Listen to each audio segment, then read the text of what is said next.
Que el Señor los bendiga. Estamos una vez más en las clases eh, de perspectiva, que cambia tu perspectiva y queremos hoy comenzar sin tener mucho preámbulo. Vamos a terminar la clase 5 y de hecho que tenemos para hoy algo que nos va a bendecir mucho a todos. He estado muy bendecido cuando he estado revisando toda esta temática. Vamos de frente a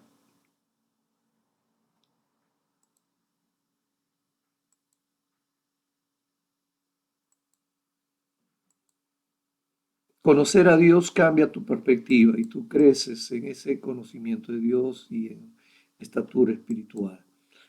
Queremos hoy entrar a la segunda parte de la clase 5. En este segmento estamos conociendo a Jesús. Es una segunda parte, es una segunda de 4 partes. Hemos visto la parte 3 es la personalidad de Jesús y el rasgo más importante de la personalidad de Jesucristo es su deidad. ¿Cómo sabemos que Jesús es Dios? Lo hemos conversado. ¿Y qué evidencia apoya lo que dice Jesús acerca de ser Dios? Entonces vimos primero la evidencia número 1, que es el cumplimiento de las profecías. Ahí terminamos la clase pasada y hoy vamos a entrar a la segunda evidencia, que son aquellos milagros, o sea, todos los milagros que hizo el Señor Jesús. Cuando se le pedía una prueba, Jesús se centraba en los milagros. Y aquí tenemos varios pasajes en donde estaban comprobando, tratando de confirmar qué es lo que pasaba con él mismo, ¿no? Si había o no alguna razón para creer que él era el Mesías. Y esto es lo interesante, que no solamente que sí era, sino que había cumplimiento de los milagros que habían sido profetizados. Por ejemplo, el ciego recibe la vista, ¿no? El paralítico camina. Cuando reciben los ciegos la vista, tenemos registro en Mateo, en Lucas, en Marcos y en Juan.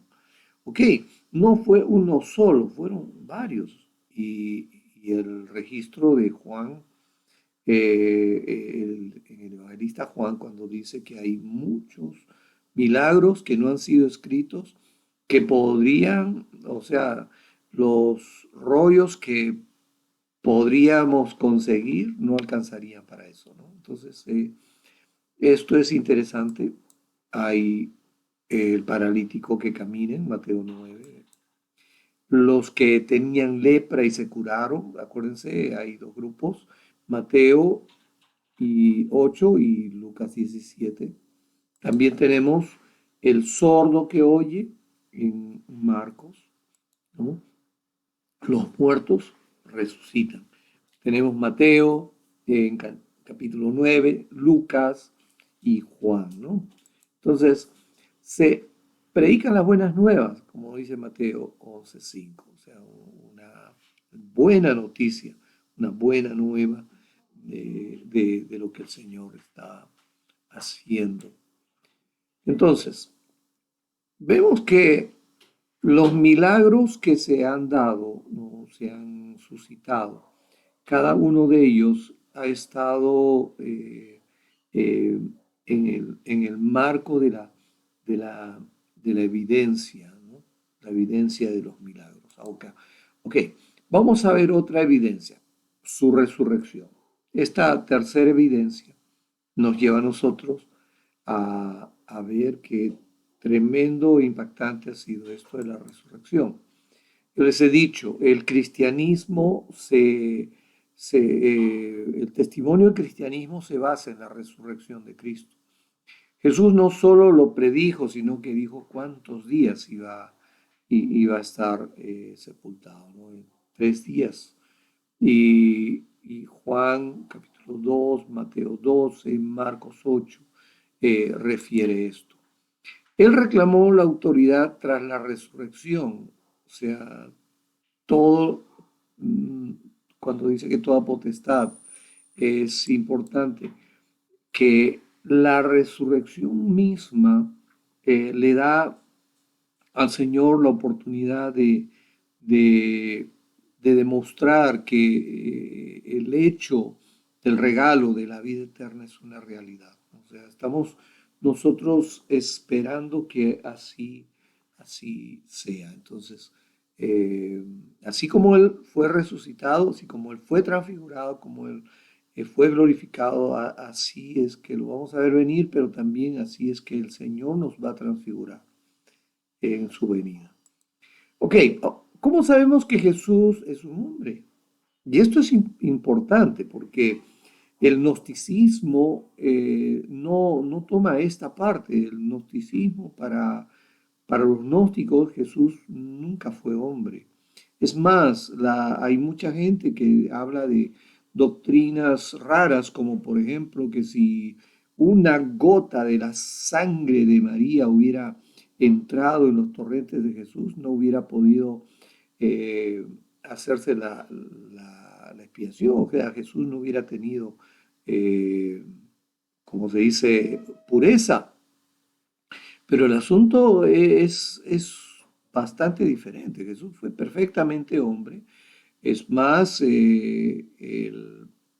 la sangre misma humana que tenía ha sido la, la, ha sido santificado él porque sus padres, tanto María como José, eran practicantes de la expiación perfecta que siempre hacían por él.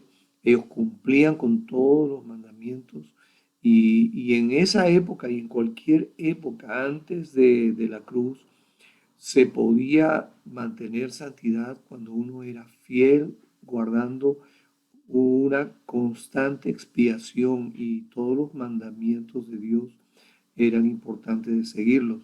De hecho, que hay cosas que podías tú no haberlas, eh, no haber cumplido, pero existe el perdón.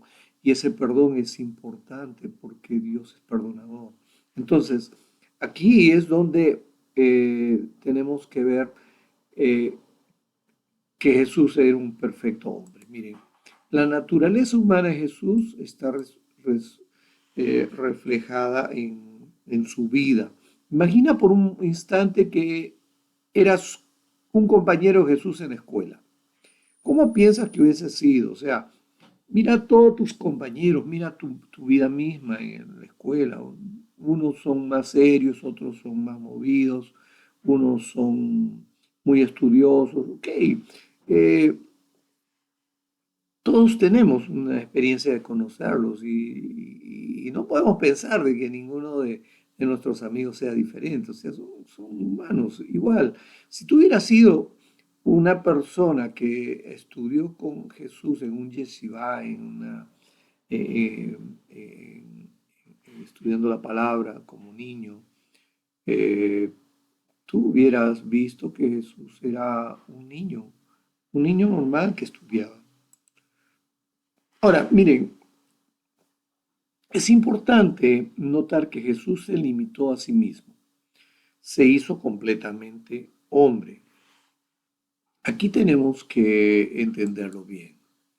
Pero Jesús no se disminuyó a sí mismo, siguió siendo completamente Dios en el sentido de que esa parte no la pudo dejar totalmente.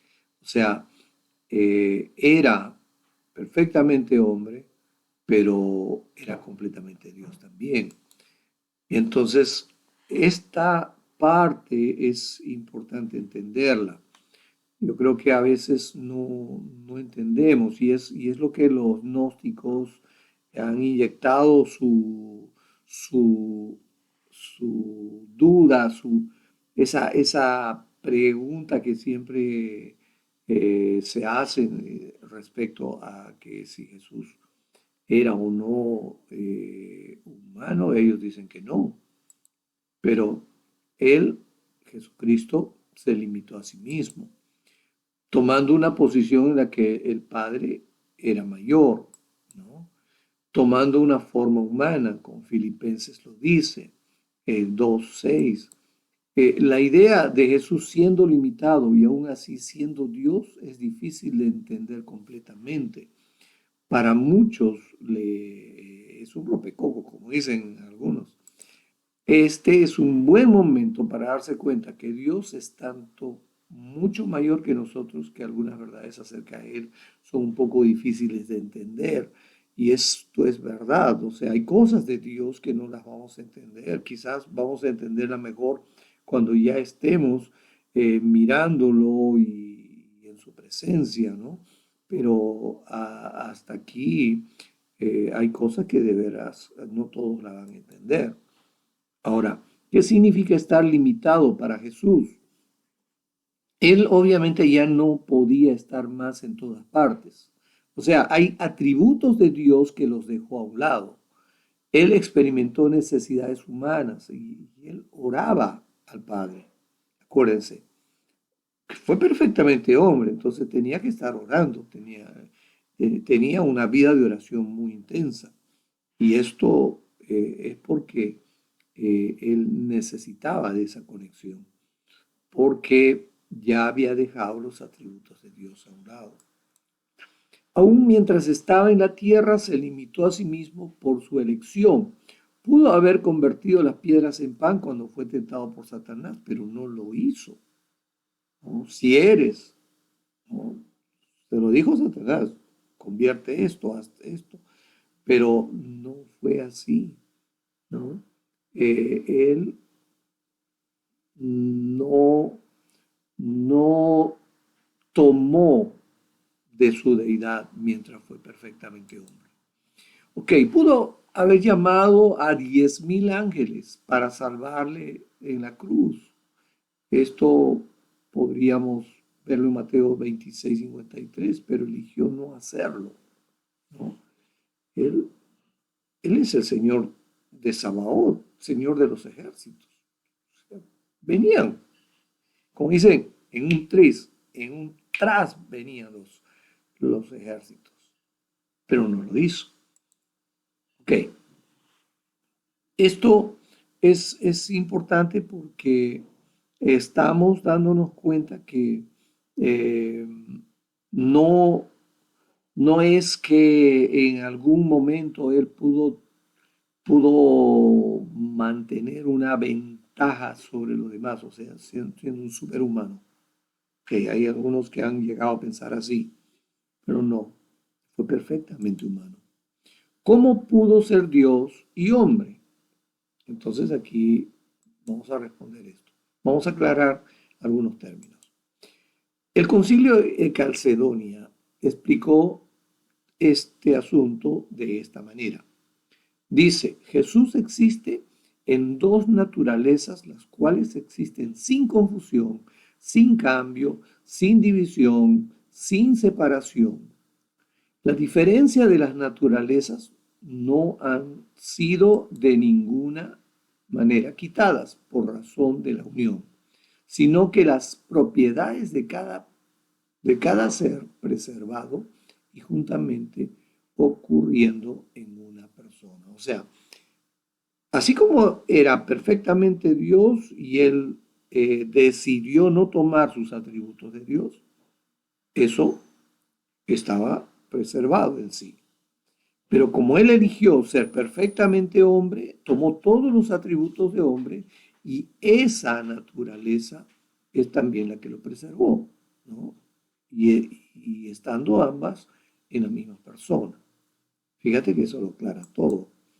Jesús fue 100% Dios y 100% hombre, el 100% del tiempo, aunque no es una buena matemática, pero sí es una excelente teología.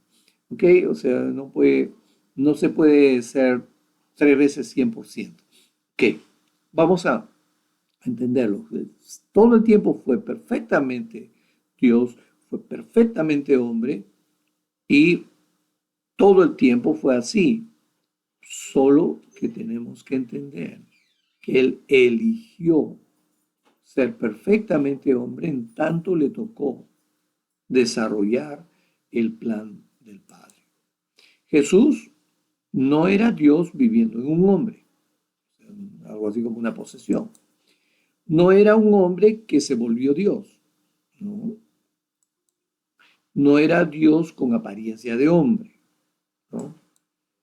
Él combinó en una personalidad las dos naturalezas, era completamente Dios y completamente hombre.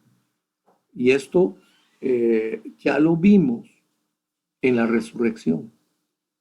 Entonces, hasta que no llegó a la resurrección, Él decidió ser completamente hombre, perfectamente hombre, y se vació de su deidad, como lo dice Colosenses, hasta que Él fue manifestado y ya resucitado y fue completamente Dios y completamente hombre. Y esas dos naturalezas estaban presentes en Él. Lo vimos demostrado en el hecho de que Él estuvo alimentándose, lo vimos a Él traspasar las paredes, ¿no? Estar en varios lugares con varias personas. Se apareció María Magdalena y le dijo, no me toques, estoy subiendo al Padre y después desapareció. Eso fue muy de mañana, el primer día de la semana, el domingo, y recién aparecen los discípulos en la tarde. Pero por ahí también se apareció a otros que caminaban. Entonces, esto es interesante porque necesitamos nosotros estar entendiendo que aunque Él es perfectamente, perfectamente Dios y hombre, ¿no? Lo que tenemos aquí es sencillamente el hecho de que Jesús ha tenido los momentos, en los momentos adecuados, ha tenido la oportunidad de vivir una plenitud, de ser perfectamente hombre, hasta que resucitó y era perfectamente Dios y hombre. Ahí. Qué tremendo, ¿verdad? Ahora, Jesús es un hombre y cuando decimos Jesús es un hombre, vamos a decir lo básico. Tuvo nacimiento humano, lo profetizó Isaías, se cumple Mateos, y el apóstol Pablo lo menciona en Gálatas. ¿Ok? No se olviden que fue un nacimiento virginal. Mostró un crecimiento humano, él crecía, ¿no? En gracia, ¿no? Crecía también en edad, pero también en gracia con los hombres. Fue tremendo ver esto. ¿Y por qué tanto silencio de los 12 hasta los 30 años?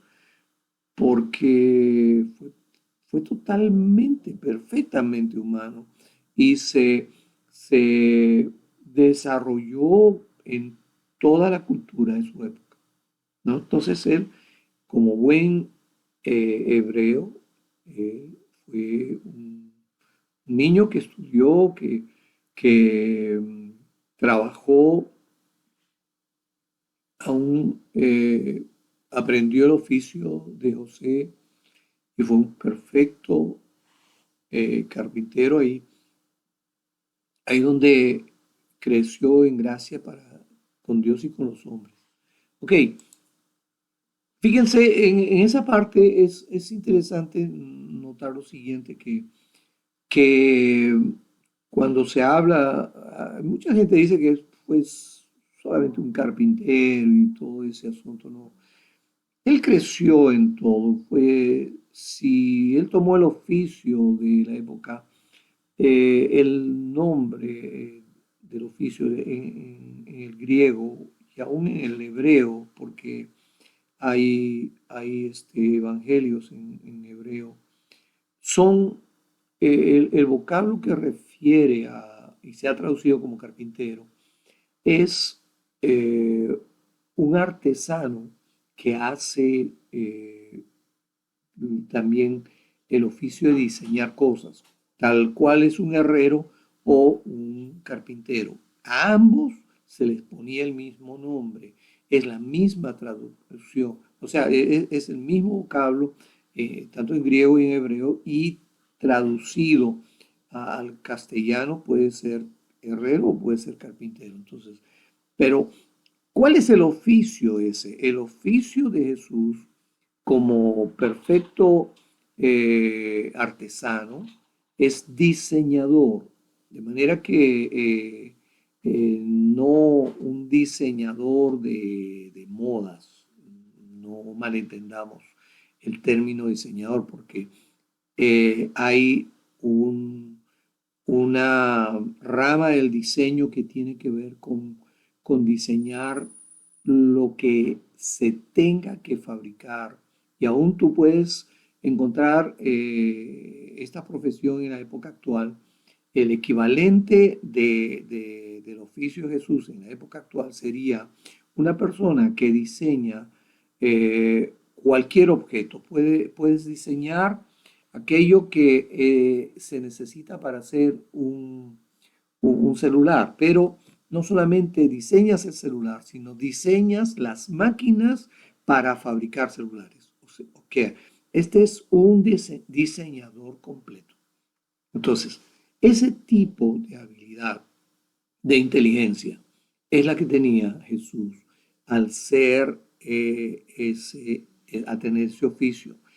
No solamente diseñaba muebles, podía diseñar armas, podía diseñar, pero ese es el oficio de su época.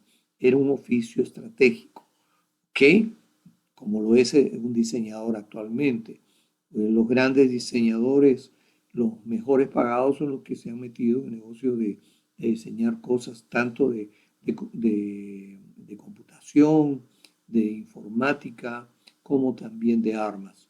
Okay, todo esto es actualmente, pero en su época los buenos diseñadores eran llevados a diseñar armas, como en algún momento lo hizo Da Vinci. Ustedes han visto la historia de él como diseñador, aunque fue un tremendo artista. Pero ok, estamos hablando de Jesús, que creció en gracia con Dios y con los hombres. Él creció en un oficio. O sea, yo me imagino que los muebles que él hizo tienen que haber sido muy, muy buenos. No me imagino que él haya hecho muebles de cualquier índole. Si él era, como se traduce, un carpintero, fue el mejor, ¿no? Así que actualmente tenemos eh, inclusive la carpintería nórdica, la danesa, ¿no? que hacen muebles doblando la madera. Eh, yo conversaba con algunos carpinteros y ellos decían, lo más difícil es trabajar con maderas duras como el eucalipto y aprender a manejarlas y deformarlas, torciéndolas para hacer muebles artísticos. Y esto es lo que hacen los daneses. Ok, en Estados Unidos hay un grupo, los Checkers, que son unos grandes carpinteros que a principios de 1900, a fines de 1800, ellos eran un grupo cristiano. Algunos dicen que es una secta, pero era un grupo cristiano, como una denominación, una congregación cristiana. Todos eran carpinteros y los mejores muebles que se puede conseguir en Estados Unidos son los modelos Checker. Esos muebles son increíbles. ¿Y por qué? Porque ellos querían ser como el maestro, como Jesús. Ok, Jesús fue el mejor, creció en todo y fue bueno, fue buenísimo. Vamos a hacer algunas notas. Eh, hay las cuatro maneras humanas en que Jesús creció intelectualmente, ¿no? O sea, no solamente en el conocimiento de la palabra, sino en lo que podía ser su oficio. Físicamente, o sea, él desarrolló su, su, su crecimiento físico normal como cualquier joven. Y fíjense, para tener un ministerio en el que camine 3 años por toda esa región, tiene que haber sido una persona que tenía un buen físico. Creció socialmente. Él era conocido. Cuando lo vieron, le dicen, no, no es este el hijo del carpintero y su mamá, sus hermanos, sus hermanas. Ok, era conocido, ¿no? Y es más, él fue muy social cuando tuvo su ministerio público, le fue fácil, ¿no? No tuvo pánico escénico y espiritualmente él estaba ya seguro de que era el tiempo de dejar todo lo demás y empezar su ministerio público. Ok, vamos a volver. Vamos a hablar de que experimentó emociones humanas. Vamos a hablar que el Señor sintió eh, aflicción, lo dice Juan 11:35, sintió tristeza, está registrado en Mateo 26:38, sintió asombro en Mateo 8:10, sintió amor por un incrédulo, ¿no? El joven rico, por sus amigos, ¿no? Él amaba a, a Lázaro, sus discípulos, ¿no? Él amaba a los discípulos, por su madre. Qué, qué tremendo, ¿no? Un hijo amoroso. Sintió también asombro en Marcos 6, ira en Marcos 3, ¿no? Acuérdense, eh, cuando desató su furia sobre los cambistas. Angustia, ¿no? Estando en Getsemaní, tuvo un dolor que se llama el perilupus, que es un dolor como de muerte, y es una angustia extrema que en su oración él borbotó sangre de la frente, ¿no? Compasión por la gente, ¿no? Tenía compasión porque veía que estaban perdidos. Ok, tuvo experiencia y necesidades humanas, ¿no? Estuvo cansado. ¿Cuántas veces se cansó? Estaba sentado, ¿no? Estuvo hambriento. ¿Cuántas veces necesitó de alimento? Estuvo sediento y le dieron vinagre. Estuvo en agonía. Estaba muriendo y fue tentado, ¿no? Fue tentado, pero no pecó. Y él tomó la experiencia de la muerte. Y ahí es donde eh, eh, termina esa parte perfectamente humana. Ok, ¿por qué Dios se volvió hombre? Entonces aquí quepa esta pregunta, ¿no? Vamos a ver los motivos de la encarnación, o sea, ¿por qué Dios eh, se encarnó? Entonces, primero para revelar Dios al hombre. Ok, Dios quería eh, hacerse comunicarse con el hombre de tal manera. Si Hebreo lo dice, Dios habiendo hablado antiguamente a través de los profetas, nos ha hablado ahora a través del Hijo. Entonces, eh, ¿qué es lo que quería hablar? Quería traer luz de lo que era la voluntad del Padre. También para revelar al hombre, que el hombre necesitaba conocer cómo es el hombre y demostrar que como perfecto hombre pudo cumplir todas las demandas de la ley para proveer un sacrificio por el pecado, ¿no? Él, eh, si no va a la cruz y cumple la expiación perfecta, no podía haber un mejor sacrificio que el que ya había habido tantas veces y repetidas veces, año a año, fiesta por fiesta, mes a mes, semana a semana, que tenía que estar repetido y, y no era perfecto, pero él hizo un sacrificio perfecto. Ahora, para destruir las obras del demonio. O sea, aquí es donde el Señor toma la victoria. Eso es lo que se cumple en esa profecía que el Señor nos habla en Génesis cuando confronta a la serpiente y le dice que de la simiente de la mujer se levantará uno que le herirá en la cabeza, ¿no? Entonces eso era necesario que se cumpla para ser nuestro sumo sacerdote. Ya antes habían habido muchos sacerdotes porque eran imperfectos, pero ahora uno perfecto, Jesucristo, un sacerdocio puro, santo, sublime, sin pecado, ¿no? Y único.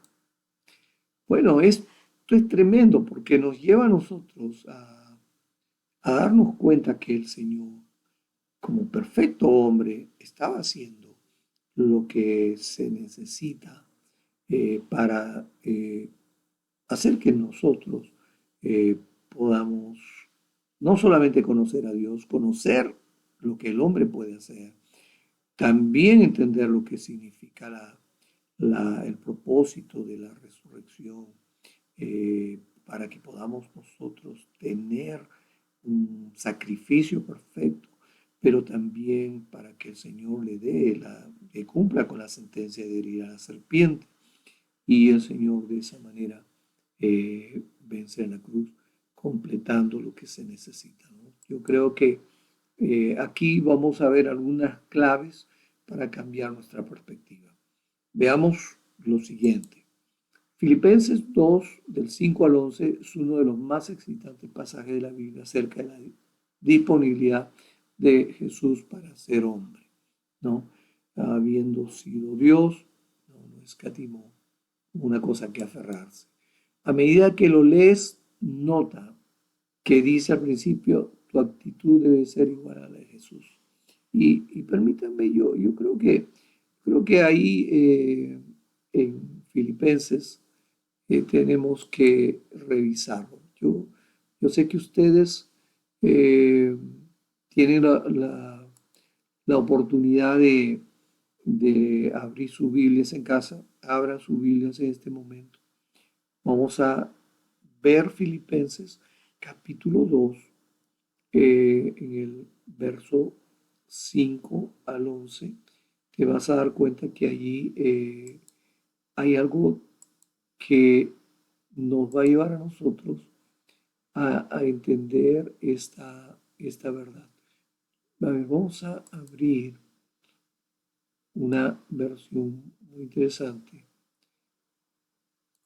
y vamos a ver hasta acá, del 5 al 11. Ok,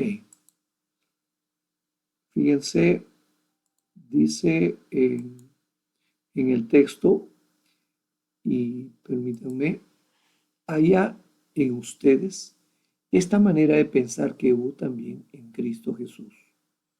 Existiendo en forma de Dios, Él no consideró el ser igual a Dios como cosa a que aferrarse, sino que se despojó a sí mismo tomando forma de siervo, haciéndose semejante a los hombres, y hallándose en condición de hombre, se humilló a sí mismo, haciéndose obediente hasta la muerte y muerte de cruz, por lo cual Dios lo exaltó hasta lo sumo, ¿no?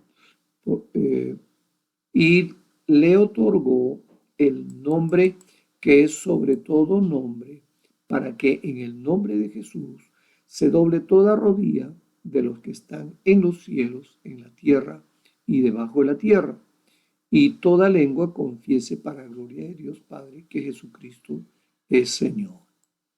Y esto es tremendo porque te lleva a ti a, a una sola verdad, y es la verdad de que tú eh, tienes en Dios, tienes algo que es tremendo y que significa que, que tú puedes hacer este ejercicio. Nota que dice al principio, tu actitud debe ser igual a la que Jesús tuvo. ¿Ok? Fíjate, lo dice. Dice, haya en ustedes esa manera de pensar que hubo también en Cristo Jesús. O sea, debes tener la misma actitud que Jesús. ¿De qué estábamos hablando? ¿De qué actitud se revela para la disponibilidad de Jesús de llegar a ser hombre? ¿Ok? Los versículos 3 y 4 muestran los puntos específicos concernientes a esta actitud. Y vamos a hablar de esto aquí. Mira, el 3 y 4 voy a resaltarlo para diferenciarlo. Miren aquí. No hagan nada por rivalidad ni por vanagloria, sino estimen humildemente a los demás como superiores a ustedes mismos, no considerando cada uno solamente los intereses propios, sino considerando cada uno también los intereses de los demás. ¿Ok? Entonces, aquí estamos viendo que eh, esto, los versos 3 y 4 nos muestran puntos específicos. No hagas nada por una ambición egoísta. No actúes por orgullo vano. Considera a otros como más importantes que tú. Fíjate qué tremendo. No busques solo tu beneficio. ¿Ok? Estas son claves para que cambies tu perspectiva. Busca los intereses de otros. La actitud se llama humildad. Es la que Jesús tenía. No hay otra. Es la mejor. ¿Cuántos dicen amén? Yo creo que esto no se puede cambiar, ¿no? Él tenía la perfecta actitud. Ahora, ¿quién es Jesús? Es completamente hombre y completamente Dios. Ahora, ¿ok? Jesús no es solo hombre o solo Dios, es ambas cosas. Eso trae consigo significado para cada uno de nosotros. Jesús estuvo cansado, sin embargo, él llamó a los cansados a él para que descansen. Venid a mí, todos los que estáis trabajados y cansados, que yo os haré descansar. Tuvo hambre, ¿no? Y aún así Él es el pan de vida. Si yo soy el pan de vida, que come de mí no tendrá hambre. Tuvo sed, no, Él es el agua de vida, ¿no? Y aún dijo que si tomamos su agua del interior, habrá ríos de agua viva. Estuvo en agonía, aún así Él sana todas tus dolencias. Él cargó con todas nuestras enfermedades para traernos sanidad. Nos libró de nuestros dolores. Él creció, sin embargo, Él nunca cambió. Aunque nosotros como humanos tenemos ciertos cambios por los estadios de nuestra vida, ¿no? Infancia, niñez, adolescencia, juventud, adultez. Hay algunos cambios en nosotros, pero Él nunca cambió. Él siempre fue igual. Fue tentado, sin embargo no pecó. Santo. Oró. ¿No? Tenía que orar como perfectamente humano, pero también Él respondió a la oración. No solamente cuando estaba orando. Esteban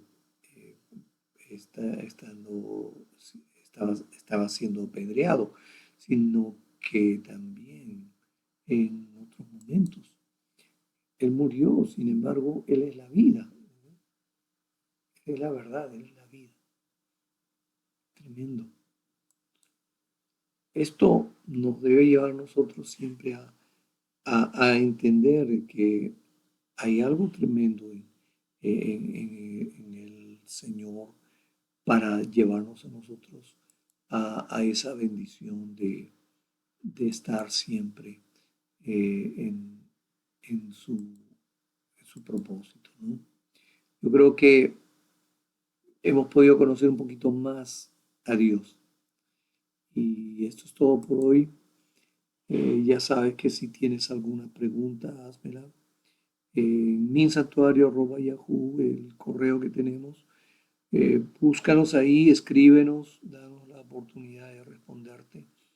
Y si tienes deseo de encontrar este video en el canal de YouTube, en el buscador, cuando entras a YouTube, en el buscador de YouTube, pon Iglesia Santuario Perú y así llegarás al canal en donde están todos los videos de la Iglesia Santuario. Tenemos eh, todas las grabaciones de estos cursos y eh, tendremos la oportunidad de revisar. Tú puedes revisar todos.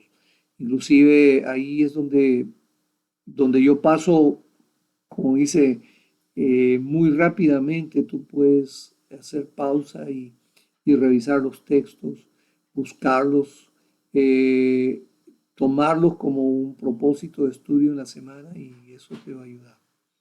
Bueno, hemos terminado la semana, hemos terminado esta clase. Nos vamos a la sexta clase de la siguiente semana. Que el Señor los bendiga, que el Señor los prospere, los guarde con bien, los bendiga en todo momento.